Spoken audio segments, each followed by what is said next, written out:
सविनय अवज्ञा आंदोलन 1930 आरंभ कार्यक्रम प्रसार सामाजिक आधार से स्थगित किया जाए। नमक कानून का उल्लंघन। नमक का मुद्दा क्यों चुना? जन सामान्य से जुड़ा मुद्दा था। ठीक है, सभी वर्ग इससे जुड़े थे। वर्ग समन्वय का अवसर भी देता था। धनी वर्ग में कोई भेदभाव नहीं था। सांप्रदायिकता की कोई संभावना नहीं थी। हिंदू मुस्लिम के लिए समान महत्व था। कर रोको आंदोलन। रैयतवाड़ी क्षेत्र में ब्रिटिश और रैयत किसान चौकीदारी। कर रोको आंदोलन। जमींदारी क्षेत्र में ब्रिटिश सरकार जमींदार। आरंभ इसका क्या हुआ था? 12 मार्च 1930 को गांधी जी अपने 78 अनुयायियों के साथ साबरमती आश्रम से नमक आंदोलन शुरू करते हुए 6 अप्रैल 1930 ईस्वी को डांडी पहुंचकर नमक कानून का उल्लंघन किया। सुभाष चंद्र बोस ने गांधी जी से के डांडी मार्च की तुलना नेपोलियन के पेरिस एवं मुसोलिनी के रोम अभियान से किया है। कार्यक्रम नमक कानून का उल्लंघन करना। गांधी जी ने नमक का केंद्रीय मुद्दा के रूप में इसलिए चुना कि यह जन सामान्य से मुद्दा था और वर्ग समन्वय का आधार था। यह दैनिक उपयोग की वस्तु थी, अतः समाज सभी वर्गों और जैसे किसान, मजदूर, धनी वर्ग, शहरी, ग्रामीण के लिए इसका समान महत्व था।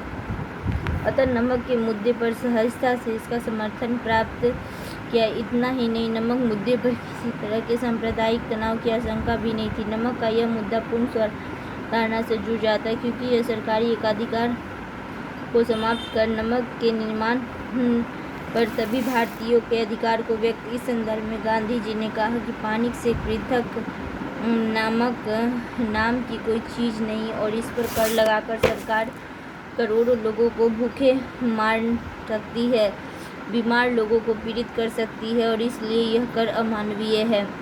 विधायी स्कूल सेकेंड विद्यार्थी स्कूलों को त्याग करे।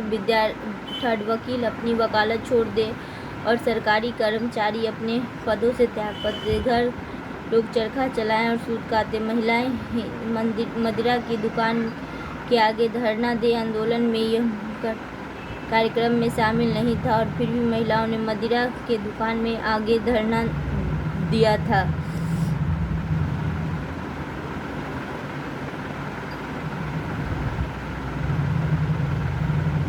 यह मूल कार्यक्रम में शामिल नहीं था, फिर भी महिलाओं ने मदिरा के दुकान के आगे धरना। रैयतवाड़ी क्षेत्रों में लगान रोको आंदोलन एवं जमींदारी क्षेत्रों में चौकीदार कर रोको आंदोलन चलाने की बात की गई तथा जहां समुद्र न हो, मानसून के कारण समुद्र तटीय क्षेत्रों में जाना संभव न, वहां वन कानूनों का उल्लंघन किया जाए। प्रसार दक्षिण भारत के तमिलनाडु में तंजौर के समुद्री तट पर राजगोपालाचारी ने तिरुचिरापल्ली से वेदारण्यम तक पैदल यात्रा की तो मालाबार के कलप्पन ने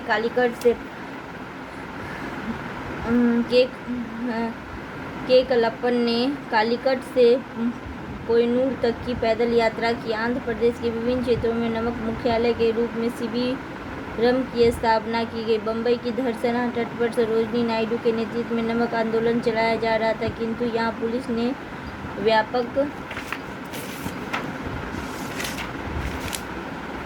दमन चक्र चलाया। इस पुलिस दमन के आंखों देखा वर्णन अमेरिकी पत्रकार बेब मिलर ने अपने पत्र न्यू फ्री मैन में किया। सूरत के बच्चों ने तिरंगे का ड्रेस सिलवाकर सरकार को परेशान किया। इस दौरान बच्चे को वानर सेना एवं लड़कियों की मंजरी सेना का गठन किया और गांव तक राष्ट्रीय संदेश पहुंचाने के लिए जादुई लालटेन का प्रयोग किया। आंदोलन में यमुना बजाज जैसे पूंजीपति जेल भी गए तथा आंदोलन में व्यावसायिक बड़ी भी भागीदारी रही। असम में कनिंगम सर्कुलर के विरोध में छात्रों के नेतृत्व में आंदोलन चला।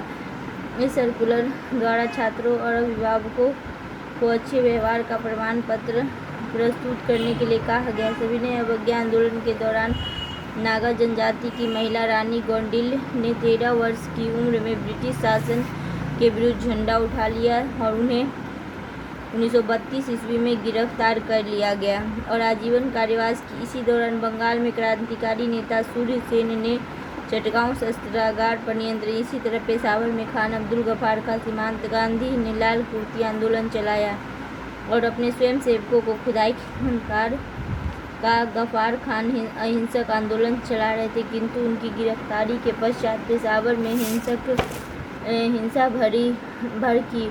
अतः सरकार ने सेना को दमन करने का संदेश दिया, किंतु चंद्रू सिंह गढ़वाली के नेतृत्व में हिंदू सिपाहियों ने मुसलमानों की भीड़ पर गोली चलाने से इनकार कर दिया। वस्तुतः उत्तर पश्चिम सीमा प्रांत में गफ्फार खां के नेतृत्व में चल रहे सविनय अवज्ञा आंदोलन में मुसलमानों की भागीदारी, यह मुस्लिम बहुल क्षेत्र था। अतः अंग्रेजों को इससे निराशा हुई और उनका भ्रम टूट गया कि मुसलमान स्वतंत्रता आंदोलन से पूर्णतः अलग है। सामाजिक सुधार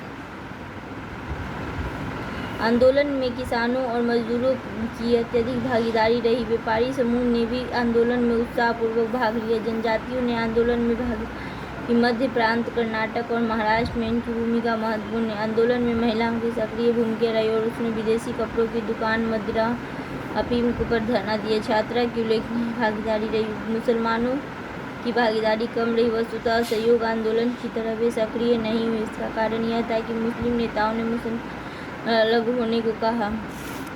आंदोलन का स्थगन। इंग्लैंड में भारतीय मुद्दे पर विचार करने के लिए गोलमेज सम्मेलन हुआ। नवंबर 1930 ईस्वी में आरंभ हुए इस प्रथम सम्मेलन में कांग्रेस की भागीदारी नहीं रही।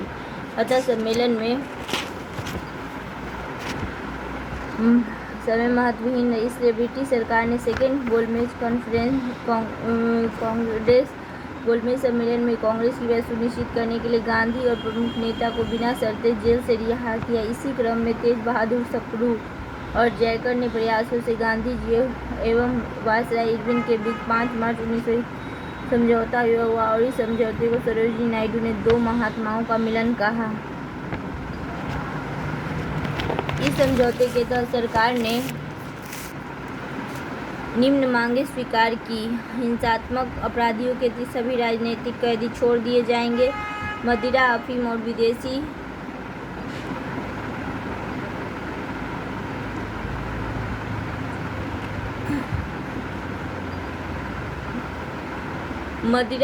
विदेशी वस्तुओं की दुकानों के आगे शांतिपूर्ण विरोध की अनुमति दी गई। समुद्र के आसपास रहने वाले लोगों को अपनी आवश्यकता अनुसार नमक बनाने की अनुमति हो गई। सरकारी सेवाओं में त्यागपत्र दे चुके भारतीयों के मुद्दे सहानुभूतिपूर्वक विचार किया गया, किंतु गांधी द्वारा की गई पुलिस दमन की जांच की मांग को सरकार ने स्वीकार नहीं किया। फिर भी गांधी ने समझौतों के तहत आंदोलन को स्थगित करने और गोलमेज सम्मेलन में कांग्रेस की भागीदारी सुनिश्चित करने के प्रति सहमति प्रकट। कांग्रेस की तरफ से गोलमेज सम्मेलन में शामिल होने के लिए गांधी जी लंदन गए और कांग्रेस एकमात्र प्रतिनिधि थे जो कांग्रेस के एकमात्र प्रतिनिधि। सम्मेलन में महिलाओं का प्रतिनिधित्व सरोजिनी नायडू ने किया। प्रमुख घटना। प्रथम गोलमेज सम्मेलन नवंबर 1930। गांधी इरविन समझौता 5 मार्च 1931। भगत सिंह को फांसी 23 मार्च 1931। कांग्रेस का कराची अधिवेशन 29 मार्च 19। कराची यात्रा में गांधी को काले झंडे दिखाए और यह कांग्रेस अध्यक्ष वल्लभ भाई पटेल थे। कराची यात्रा में गांधी को काले झंडे दिखाए गए। यह कांग्रेस अध्यक्ष में जो यह कराची अधिवेशन था इसका वल्लभ भाई पटेल कर रहे थे। सांप्रदायिक निर्णय और पुनः पैक्ट 1932। हिंदू स्वर्ण अस्पृश्यता की अवधारणा, दलित उद्धार, गांधी का मंदिर प्रवेश, हृदय परिवर्तन, दीर्घकालिक अम्बेडकर का मत, कानूनी निर्माण से।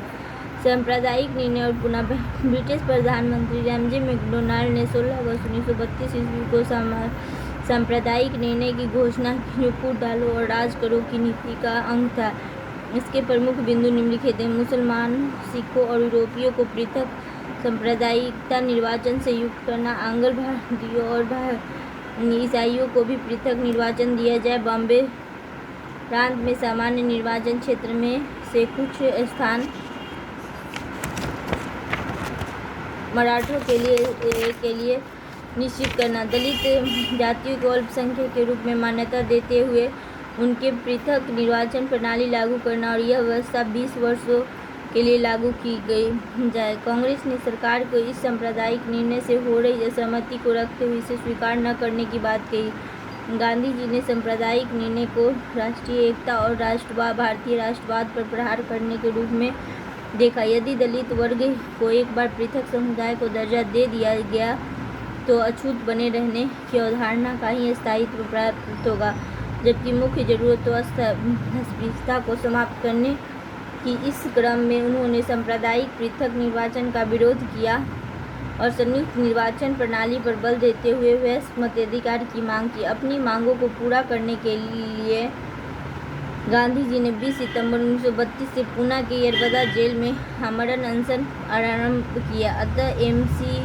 राजा और मदन मोहन मालवीय के प्रयासों से 26 सितंबर 1932 को अंबेडकर के साथ पूना पैक्ट हुआ, जिसके तहत दलित वर्गों के लिए पृथक प्रणाली समाप्त कर दी और आरक्षण की व्यवस्था की गई। इसी क्रम में प्रांतीय विधानमंडल में 148 सीटों आरक्षित की गई और केंद्रीय मंत्रिमंडल में भी आरक्षण लागू किया। साथ ही सार्वजनिक सेवाओं एवं स्थानीय संस्थाओं में भी उनकी शैक्षणिक योग्यता के आधार पर उचित देने की बात कही गई। ब्रिटिश सरकार ने इस पूना समझौता को स्वीकार कर लिया।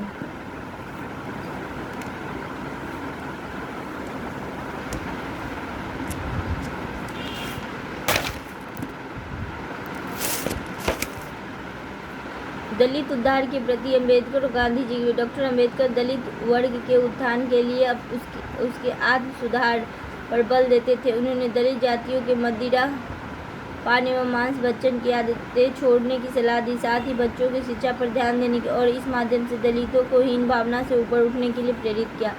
अम्बेडकर ने शासन की संस्थाओं में दलित वर्ग की पर्याप्त प्रतिनिधित्व देने पर बल कर देते हुए उन्हें कानूनी अधिकार देने की, ताकि वे अपने अधिकारों की रक्षा के लिए न्यायालय का शरण ले सके। इसी संदर्भ में गांधी जी का विचार था कि स्वर्ण हिंदुओं के हृदय परिवर्तन के माध्यम से अस्पृश्यता की भावना समाप्त की जा सके। वस्तुतः गांधी जी दलितों को मंदिर में प्रवेश के माध्यम से सामाजिक आर्थिक उन्नति का मार्ग प्रशस्त करना चाहते थे। उनका मानना था कि यह अछूत की भावना स्वर्ण हिंदुओं द्वारा लाई गई थी। अतः मंदिरों में प्रवेश के माध्यम से जब हिंदू स्वर्ण और दलित समूह के साथ कोई भेदभाव नहीं करेगा तो समाज में भी अस्पृश्यता की भावना हमेशा के लिए समाप्त। किंतु अम्बेडकर इस दृष्टिकोण से सहमत थे। उनके अनुसार अस्पृश्यता की जड़ें हिंदू वर्ण व्यवस्था में, अतः इस प्रथा को मिटाने के लिए वर्ण व्यवस्था का अंत होना जरूरी है। अम्बेडकर ने यह मत रखा कि दलित जातियों का उद्धार तभी होगा जब उनके लिए अधिकारों की शिकायतें के निवारण के लिए कानूनी व्यवस्था कर दी जाएगी। उन्होंने कहा कि राजनीतिक समानता भी कानूनी तरीके से स्थापित होनी चाहिए। इस तरह लोकतंत्र को केवल राजनीतिक लोकतंत्र ही नहीं बल्कि उन्हें सामाजिक लोकतंत्र का भी रूप देना चाहिए। गांधी जी छुआछूत के विरोधी थे। अतः अपनी जेल की अवधि के दौरान सितंबर 1932 ईस्वी में उन्होंने अखिल भारतीय अस्पृश्यता विरोधी लीग की स्थापना की और जनवरी 1993 में हरिजन नामक साप्ताहिक पत्रिका का प्रकाशन किया। नवंबर 1923 ईस्वी में वर्धा में हरिजन यात्रा। इसी क्रम में जुलाई 1934 ईस्वी में गांधी जी ने पूरे देश में लगभग 20,000 किलोमीटर की यात्रा कर लोगों को जागरूक बनाने का प्रयास किया। द्वितीय विश्व युद्ध एवं भारत 1940 से 45। कांग्रेस की राजनीति प्रांतीय सरकारों का त्याग 1939। अगस्त प्रस्ताव अगस्त 1940। 17 अक्टूबर 1904। क्रिप्स मिशन मार्च 1942। भारत छोड़ो आंदोलन अगस्त 1900। त्रिपुरी कांग्रेस 1939। अध्यक्ष का चुनाव सुभाष जीत गए और पिटाभी सीतारमैया हार गए थे। गांधी जी के उम्मीदवार थे। द्वितीय विश्व युद्ध। ब्रिटेन लोकतांत्रिक सहयोगी था, इसका भारत और फासीवादी में जर्मनी, इटली। सुभाष चंद्र बोस समर्थक थे। ब्रिटिश उपनिवेश। कांग्रेस की राजनीति। द्वितीय विश्व युद्ध आरंभ होते ही ब्रिटेन ने भारत को अपना सहयोगी घोषित कर दिया। इस पर भारतीय नेताओं ने विभिन्न प्रतिक्रिया व्यक्त की। सुभाष चंद्र बोस का कहना था कि ये युद्ध साम्राज्यवादी है और दोनों पक्ष अपने अपने औपनिवेशिक हितों की पूर्ति के लिए, अतः किसी एक का पक्ष का समर्थन नहीं किया जा सकता। इसलिए कांग्रेस को तत्काल या तुरंत सरकार विरोधी आंदोलन आरंभ करना चाहिए और भारत में फासीवाद शक्तियों का सहयोग लेकर उनकी सेना के माध्यम से अंग्रेजों के विरुद्ध सशस्त्र कार्रवाई करनी चाहिए। वस्तुतः सुभाष चंद्र बोस अहिंसा एवं साधन की पवित्रता जैसे गांधीवादी विचारों से अब सहमत नहीं थे। सुभाष चंद्र बोस असहयोग आंदोलन की अचानक वापसी के मुद्दे पर गांधी जी से सहमत नहीं थे। साथ ही वे साम्यवादी विचारों से प्रेरित होकर किसान और मजदूरों के हितों की रक्षा के लिए वर्ग संघर्ष पर बल देते थे। वहीं गांधी जी समन्वय पर बल देते वे सर्वोदय की बात करते थे। इसी तरह सुभाष चंद्र बोस इरविन समझौता से सहमत थे, क्योंकि इस समझौता से पूर्ण स्वराज की मांग से पीछे हट गया था। इस साथ में इरविन समझौता से भी नहीं कि पूर्ण स्वराज की मांग से वो पीछे हट गया था। कांग्रेस ने इस दौरान स्पष्ट किया कि फांसीवाद शक्तियों की आलोचना की जानी चाहिए। एक ही स्थिति में ब्रिटिश सरकार का सहयोग दिया जा सकता है जब भारत की तुरंत एक उत्तरदायी सरकार का गठन हो सके, किंतु सरकार ऐसा कोई आश्वासन नहीं दिया था। 1941 ईस्वी में कांग्रेस ने की प्रांतीय सरकारों ने त्यागपत्र दे दिया। इस अवसर पर मुस्लिम लीग ने मुक्ति दिवस के रूप में मनाया। इसी क्रम में वायसराय लिलिथगो ने भारतीयों का समर्थन करने के लिए अगस्त प्रस्ताव प्रस्तुत किया। अगस्त प्रस्ताव 1940। इसके तहत कहा गया कि युद्ध के पश्चात एक संविधान सभा का गठन होगा जो भारतीय द्वारा निर्मित होगा और निर्मित संविधान को ब्रिटिश संसद द्वारा मंजूरी। युद्ध के पश्चात भारत को डोमिनियन स्टेट औपनिवेशिक युद्ध के दौरान भारत की सुरक्षा के लिए युद्ध सलाहकारी परिषद का गठन किया जाएगा, जिसमें ब्रिटेन और भारत के प्रतिनिधि शामिल होंगे। भारत में वायसराय की परिषद में भारतीयों की संख्या बढ़ाकर उनका बहुमत रखा जाएगा। अल्पसंख्यकों को यह विश्वास दिया गया कि ब्रिटिश सरकार किसी ऐसी संस्था को शासन नहीं सौंपेगी जिसके विरुद्ध सशस्त्र मत हो। प्रतिक्रिया: कांग्रेस ने अगस्त प्रस्ताव को अस्वीकार कर दिया। नेहरू ने कहा कि डोमिनियन स्टेट का मुद्दा पहले ही महत्वहीन हो चुका है, अतः अब इसकी प्राप्ति के आश्वासन का कोई महत्व नहीं है। मुस्लिम लीग ने अल्पसंख्यक के संदर्भ में दिए गए आश्वासन को स्वागत किया किंतु पाकिस्तान की मांग को स्पष्ट रूप से स्वीकार न करने के कारण अगस्त प्रस्ताव को अस्वीकार कर दिया। 23 मार्च 1940 ईस्वी को मुस्लिम लीग ने लाहौर अधिवेशन में हुआ, जिसे पहली बार पाकिस्तान शब्द का प्रस्ताव दिया गया। इस प्रस्ताव की रूपरेखा तैयार करने में फजलुल हक, सिकंदर हयात एवं खलीजुमा की महत्वपूर्ण। अधिवेशन में इस प्रस्ताव का मजहूल हक ने प्रस्तुत किया था। निष्कर्ष: अगस्त प्रस्ताव का महत्व संवैधानिक दृष्टि से इस अर्थ में है कि ब्रिटिश सरकार ने पहली बार भारतीयों के लिए एक संविधान निर्माण करने की बात को और संविधान सभा का गठन और डोमिनियन स्टेट देने की बात की।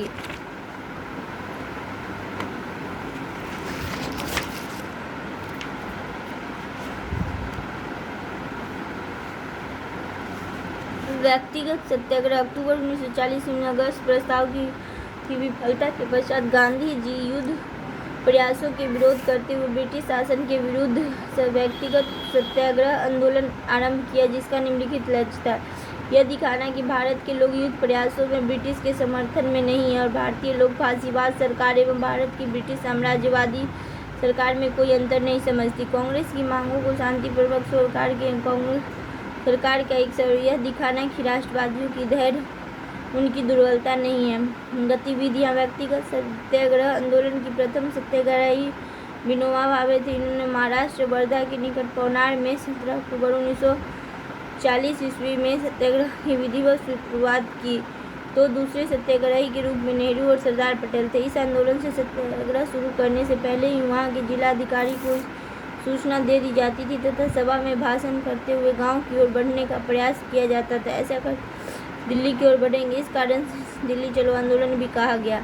यह आंदोलन रविवार को स्थगित रहता था। इस आंदोलन को गांधी जी ने एक कमजोर आंदोलन कहा जाता है, किंतु यहाँ मुख्य बात यह है कि आंदोलन शुरू करने का लक्ष्य क्या था। असल गांधी जी ब्रिटिश सरकार के समक्ष विश्व युद्ध के प्रति भारतीयों की असहमति दर्शाना चाह रहे थे। क्रिप्स मिशन 1942 युद्ध प्रयासों में भारतीयों को समर्थन प्राप्त करने के लिए अमेरिकी राष्ट्रपति रूजवेल्ट ने का दबाव पर ब्रिटिश पीएम चर्चिल ने भारतीयों से समझौता करने के लिए क्रिप्स की अध्यक्षता में एक दल भारत भेजा। वस्तुतः 1942 ईस्वी में इस समय तक जापान ने दक्षिण पूर्वी एशिया के ब्रिटिश केंद्रों पर नियंत्रण स्थापित करने के साथ ही रंगून म्यान पर भी नियंत्रण स्थापित कर लिया था। अतः अंग्रेजों ने भारतीयों में जापानी आक्रमण के दौरान भारतीयों से सहयोग प्राप्त करना जरूरी समझा। डोमिनियन स्टेट देने के साथ ही एक भारतीय संघ की स्थापना की जाएगी जो ब्रिटिश राष्ट्रमंडल के साथ अपने संबंधों का निर्धारण में स्वतंत्र होगा। युद्ध की समाप्ति के पश्चात एक संविधान सभा का गठन किया जाएगा। जो प्रांत इससे सहमत नहीं होगा वह भारतीय संघ में अपना अलग संविधान बना सकता है। देशी रियासतों को भी अपना संविधान बनाने का अधिकार होगा। भारतीयों को सरकार में प्रभावी प्रतिनिधित्व दिया जाएगा तथा अल्पसंख्यकों की सुरक्षा के लिए ब्रिटिश और संविधान सभा के बीच समझौता किया जाएगा। प्रतिक्रिया: कांग्रेस ने क्रिप्स प्रस्ताव अस्वीकार कर दिया क्योंकि उसमें पूर्ण स्वतंत्रता की बात नहीं थी। साथ ही प्रांतों को भारतीय संघ से अलग होने तथा अपना संविधान बनाने का अधिकार। फलतः इसमें कांग्रेस ने पाकिस्तान के निर्माण की झलक दिखाई पड़ रही थी। गांधी जी ने इसे आगे की तारीख वाला चेक कहा, post dated cheque.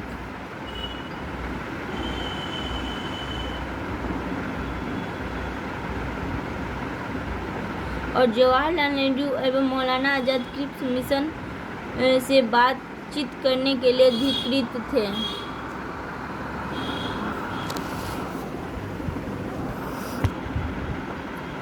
Cripps mission की सफलता ने गांधी को भारत छोड़ो आंदोलन आरंभ करने के लिए बाध्य किया। मुस्लिम लीग ने भी इसका विरोध किया क्योंकि इसमें पाकिस्तान के निर्माण की बात स्पष्ट रूप से शामिल नहीं थी।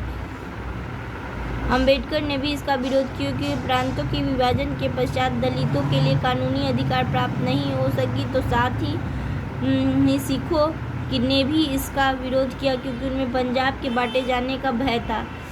निष्कर्ष: क्रिप्स मिशन भारतीय आशाओं को पूरा नहीं कर रहा था। इस संदर्भ में नेहरू ने कहा कि भारत को अनिश्चित खंडों में विभाजित करने के लिए क्रिप्स मिशन लाया गया। वस्तुतः क्रिप्स के प्रावधान भारतीय प्रांतों को संघ से अलग होने का अधिकार देकर भारतीय विभाजन की दिशा में बढ़ावा दे रहा था।